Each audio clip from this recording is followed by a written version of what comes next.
தமிழ்நாடு நீங்க கம்பேர் பண்ணோம்னா அதர் ஸ்டேட்டோட தாங்க கம்பேர் பண்ணணும். தமிழ்நாட்டுக்குள்ளே நீங்க கம்பேர் பண்ணிட்டு இருக்கீங்க. அதர் ஸ்டேட்ல பிஜேபி ஆளுநர் மாநிலத்தை நீங்க தமிழ்நாடோட கம்பேர் பண்ணி பாருங்க. குஜராத்ல மதுக்கடைகள் இருக்கா? மூடிட்டாங்க. அங்க மூடிட்டாங்க. ஏன் இங்க மூடல? மூடணுங்க. பாண்டிச்சேரியில மூட முடியுமா? பாண்டிச்சேரியில மூட முடியுமா? பாண்டிச்சேரியில மூட விட்டோம். அதை பார்த்து நீ திருந்தனால மதுக்கடை ஏங்க மாத்தணும் தான் சொல்றோம். கோரிக்கை வைக்குது மாத்தணும் தான். எப்படி நீங்க வைப்பீங்க? நாங்க கோரிக்கை வைக்கலாம். மக்கள் கோரிக்கை வச்சுட்டு நானும் மக்கள் தாங்க. நான் ஒன்னும் அந்த கட்சிக்காரங்க கிடையாது. நானும் உங்களை மாதிரி சாதாரண மக்கள் தான். கோரிக்கை தான் வைக்கிறோம். மக்கள் தான் கோரிக்கை வைக்கணும். வட மாநிலம் பார்த்து திருந்தோம்னா வட மாநிலங்கள்லயும் சில நல்ல விஷயம் இருக்கு. மதுக்கடை 3 மாநிலத்துல மூடிட்டாங்க. நீங்க மூடல. மூடணுங்க. மதுக்கடைகள் மூடணும். அங்க மூடிட்டாங்க, இங்க மூடணும். 2 வருஷத்துல 1.5 வருஷத்துல உதயநிதி தான் முதலமைச்சர் ஆகிடுவார். யாரா ஏங்க முதலமைச்சர் யாரா இருந்தாலும் என்னங்க, ஒரு டம்மி ஆளா கூட இருக்கட்டும், மக்களுக்கு நல்லது நடக்கதான் மட்டும்தான் பார்க்கணும்.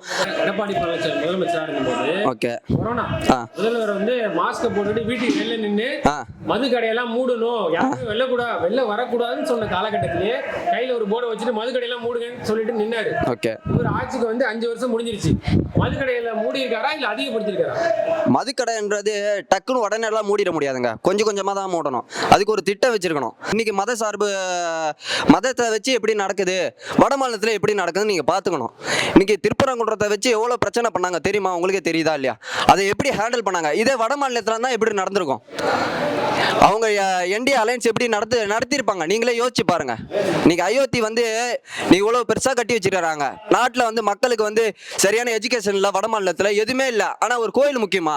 அதுக்கு தமிழ்நாட்டுல கொண்டு வந்து 4 சீட் ஜெயிக்க டிஎம்கே தாங்க. நான் சொல்றேன், நீங்க எதுக்கா இருந்தாலுமே வேர்ல்ட எடுத்து பேசக்கூடாது. இன்னைக்கு நடக்கிற நிலவரத்தை பார்க்கணும். இன்னைக்கு தமிழ்நாட்டில் எப்படி இருக்குன்னு பார்க்கணும். இது மதச்சார்பற்ற முற்போக்கு கூட்டணி. நீங்க கஞ்சாவே எவ்வளவு சொல்றீங்கன்னா, மதம் சார்ந்து வந்துருச்சுன்னா இங்க தமிழ்நாடு எவ்வளவு சீர்குலையும் நீங்க நினைச்சு பார்க்கணும். இதே வட மாநிலத்துல மதத்தை சார்ந்து என்ன சொல்றீங்க? இது மத கூட்டணி, இது மதச்சார்பற்ற கூட்டணி. டிஎம்கே அலையன்ஸ் மதச்சார்பற்ற முற்போக்கு கூட்டணி. அது மத சார்புள்ள கூட்டணி. அது ஆமாங்க. அது 91ல பிஜேபி ஒரு கூட்டணி வைக்கும்போது அவரு மத சார்பு இல்லாம இருந்தாரா? இல்ல, அன்னைய காலகட்டம் வேற. அதுக்கும் வந்து ஒரு ரெஸ்ட்ரிக்ஷன் வச்சு தான் வச்சாங்க. ஆட்சி மாற்றம் வருமா இல்ல இந்த ஆட்சி தொடரலாமா? இந்த ஆட்சி தொடரும். என்ன காரணம்? இந்த ஆட்சியில என்ன குறைய கண்டுட்டீங்க நீங்க சொல்லுங்க. அப்போ வந்து பெண்களுக்கு பாதுகாப்பு இல்லைன்றாங்க. அப்படி பேசியிருக்காங்க. யார் கட்டுப்பாடு? காவல்துறை. முதலமைச்சர் கட்டுப்பாடுல. முதலமைச்சர் கட்டுப்பாடு வச்சிருக்காங்க. ஒரு பொண்ணு காணா போயிட்டு சொன்னோடனே அவங்க எப்படி நடவடிக்கை எடுக்கணும்? எந்த ஆட்சியிலுமே குறை இல்லைன்னு என்று எப்படி சொல்ல முடியும்? எல்லா ஆட்சியிலுமே நடந்திருக்கலாம். இது வந்து சரியா தவறா? எந்த ஆட்சியில் நான் சரின்னு சொல்லல. சரின்னு சொன்னா அது உண்மையை மறைக்கிற மாதிரியா இருக்கும். எல்லா ஆட்சியிலையும் நடக்கிறதான். நீங்க என்ன பண்ணணும், இன்னும் கொஞ்சம் ஸ்ட்ராங்கா வைக்கணும். வாக்குறுதியை வைக்கணும். எப்படி வைக்கணும்னா, அது டிஎம்கே தான் பண்ணணும். அது குறை இல்லாம இருக்காதுங்க. எந்த ஆட்சியும் குறை இல்லாம இருக்காது. இங்க இந்த தமிழ்நாடு மாநிலத்திலே நீங்க இவ்வளவு சொல்றீங்க. ஒட்டுமொத்த இந்தியாவே ஆடுற பிரதமர் மோடி அவர் ஆடுறதே, யூபி அவர் இது ஆடுறதுல தவிர்க்க முடியல. வந்து சின்ன ஸ்கூல் படிக்கிற பசங்க ஓகே, பெரியவங்கள்ட்ட தடுக்க முடியல அரசு. ஓகே, ஸ்கூல் படிக்கிற பையன் கையில போனதே தடுக்க முடியலன்னா போலீஸையும் கையில வச்சிருக்க முதலமைச்சர் என்னங்க பண்றாரு? கஞ்சா எங்க இருந்து? ஓகே சார், கஞ்சா எங்க இருந்து வருது? வட மாநிலத்துல இருந்து. இப்ப கூட ரீசெண்டா பிடிச்சாங்க. திருவெற்றூர் பக்கத்துல இருந்து வரும்போது பிடிச்சிருக்காங்க. குறிப்பிட்ட ஆட்கள் வந்து வேணும்ட்டே இந்த அரசை வந்து குறை சொல்லணும்னு அங்கிருந்து வர வச்சு இந்த அரசுக்கு தவறான பேர் காட்டுறாங்க. நீங்க சொல்ற ரைட்டு தான். இந்த ஆட்சியில வந்து நீங்க காவல்துறை முதலமைச்சர் கீழே இருக்கிறதுனால நீங்க சொல்ற ரைட்டு தான். அவர் கொஞ்சம் காவல்துறையை வச்சு ஒழுங்கா சரி செஞ்சிருக்கணும். சட்டம் ஒழுங்கை நல்லா காப்பாத்திருக்கணும். அந்த குறையை எடுத்து சொல்லுங்க. அந்த குறையை வச்சு இந்த வாட்டி ஓட்ட போடுங்க. குறைகள் இல்லாத எந்த ஆட்சியுமே கிடையாது. இந்த குறைய நிறையாக்கிறதுக்கு நம்ம தான் மக்கள் தான் முடியும். இது மதச்சார்பற்ற முற்போக்கு கூட்டணி. நீங்க கஞ்சாவே எவ்வளவு சொல்றீங்கன்னா, மதம் சார்ந்து வந்துருச்சுன்னா இங்க தமிழ்நாடு எவ்வளவு சீர்குலையும் நீங்க நினைச்சு பார்க்கணும். இதே வட மாநிலத்துல மதத்தை சார்ந்து என்ன சொல்றீங்க? இது மத கூட்டணி, இது மதச்சார்பற்ற கூட்டணி. டிஎம்கே அலையன்ஸ் மதச்சார்பற்ற முற்போக்கு கூட்டணி. அது மத சார்புள்ள கூட்டணி. அது ஆமாங்க. அது 91ல பிஜேபி ஒரு கூட்டணி வைக்கும்போது அவரு மத சார்பு இல்லாம இருந்தாரா? இல்ல, அன்னைய காலகட்டம் வேற. அதுக்கும் வந்து ஒரு ரெஸ்ட்ரிக்ஷன் வச்சு தான் வச்சாங்க. இந்த தமிழ்நாட்டுக்குள்ள இந்த மத அரசியல் இதெல்லாம் பண்ணக்கூடாது ரெஸ்ட்ரிக்ஷன் வச்சு தான் வச்சாங்க. இல்லங்க, நீங்க சொல்ற ரைட் தான். பிஜேபி கூட கூட்டணி வைக்கும்போது பிஜேபி வந்து ஏங்க யாருமே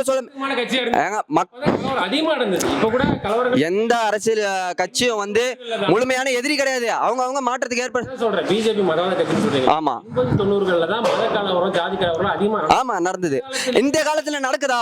பிஜேபி அதுக்கு தமிழ்நாட்டுல கொண்டு வந்து 4 சீட் ஜெயிக்க டிஎம்கே தாங்க. நான் சொல்றேன், நீங்க எதுக்கா இருந்தாலுமே வேர்ல்ட எடுத்து பேசக்கூடாது. இன்னைக்கு நடக்கிற நிலவரத்தை பார்க்கணும். இன்னைக்கு தமிழ்நாட்டில் எப்படி இருக்குன்னு பார்க்கணும். இன்னைக்கு மத சார்பு மதத்தை வச்சு எப்படி நடக்குது, வட மாநிலத்தில் எப்படி நடக்குதுன்னு நீங்க பார்த்துக்கணும். இன்னைக்கு திருப்பரங்குன்றத்தை வச்சு எவ்வளோ பிரச்சனை பண்ணாங்க தெரியுமா? உங்களுக்கே தெரியுதா இல்லையா? அதை எப்படி ஹேண்டில் பண்ணாங்க? இதே வட மாநிலத்தில் தான் எப்படி நடந்திருக்கும்? அவங்க என்டிஏ அலையன்ஸ் எப்படி நடத்திருப்பாங்க நீங்களே யோசிச்சு பாருங்க. இன்னைக்கு அயோத்தி வந்து நீ இவ்வளோ பெருசாக கட்டி வச்சிருக்காங்க. நாட்டில் வந்து மக்களுக்கு வந்து சரியான எஜுகேஷன் இல்லை, வட மாநிலத்தில் எதுவுமே இல்லை. ஆனால் ஒரு கோயில் முக்கியமா வட மாநிலத்தில் சொல்லுங்க? ஆனால் இங்கே பள்ளிக்கூடங்கள் அதிகமாக கட்டிட்டு இருக்காரு.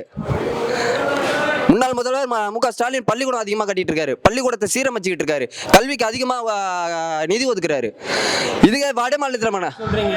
எல்லா தனியார் பள்ளிக்கூடத்திலையும் திமுக நடத்துற பள்ளிக்கூடமா இருக்கும். ஏங்க அரசுக்கு வேணாங்க, அரசுக்கு அந்த பள்ளிக்கூடங்கள்ல அரசு ஹிந்தி இல்லாம எந்த ஸ்கூல் ஏங்க தனிப்பட்ட மனிதனை நீங்க படிச்சுக்கலாம், படிக்காம இருக்கலாம். அரசுக்கு வேணாம், அரசுக்கு வேணாம். இந்தி மதத்தை இந்தி திணிப்பை எதிர்க்கிறதா அரசோட கடமை.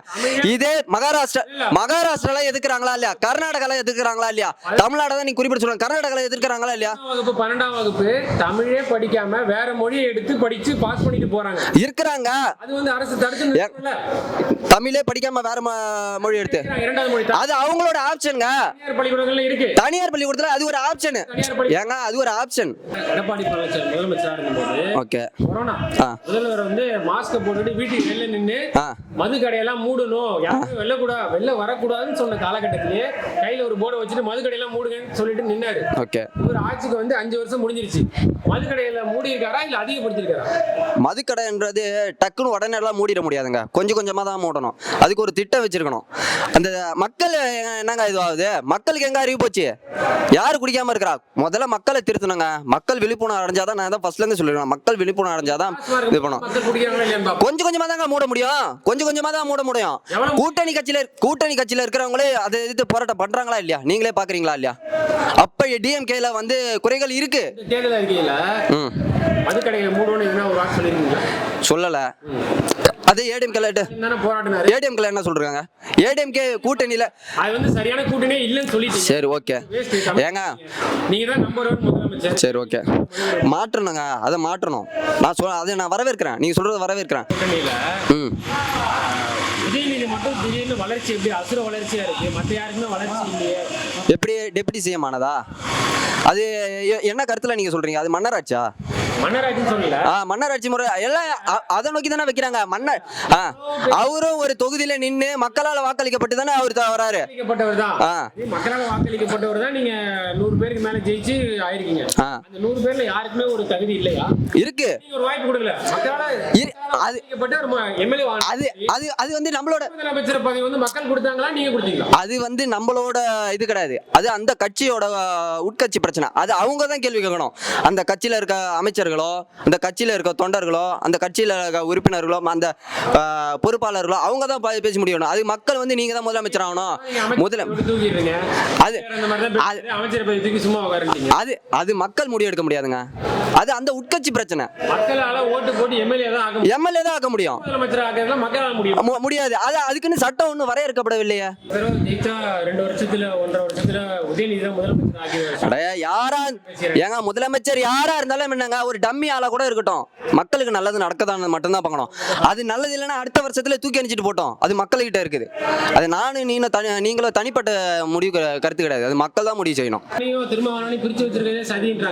அதெல்லாம் சும்மா அதெல்லாம் விமர்சனங்க. விமர்சனத்தை நம்ம என்னைக்குமே ஏத்துக்கிட்டு தான் ஆகணும். அதெல்லாம் கிடையாதுங்க. அது ஒரு விமர்சனம். அது அப்ப தோல் திருமாவளவன் வந்து முதல்ல ஸ்டாலின் சொல்றதுக்கு கட்டுப்படுவாரா? நீங்க சொல்லுங்க. தமிழ்நாட்டுல ஒருத்தர் ஒரு பேச்சு கட்டுப்படுற ஆளா அவரு தோல் திருமாவளவன்? அவருக்கு சொல்லி கொடுக்க வேண்டுமா? ஏங்க 35 ஆண்டுகால உழைப்புங்க அவர்கிட்ட இருக்கு. அவர் இன்னொருத்தர் சொல்லி எல்லாம் கேட்க மாட்டாரு. ஏங்க 8 தொகுதி அவருக்கு முக்கியமே இல்லன்றாரு. அவருக்கு வந்து ஒரு வாய்ப்பு துணை முதலமைச்சர் கொடுக்கலாமா, இல்ல கட்சியில கம்யூனிஸ்ட் கொடுக்கலாம், வேற யாராவது கொடுக்கலாமே? அந்த கொடுக்கறதே இல்ல. அதுக்கு வந்து மக்கள் தாங்க முடிவு எடுக்கணும்.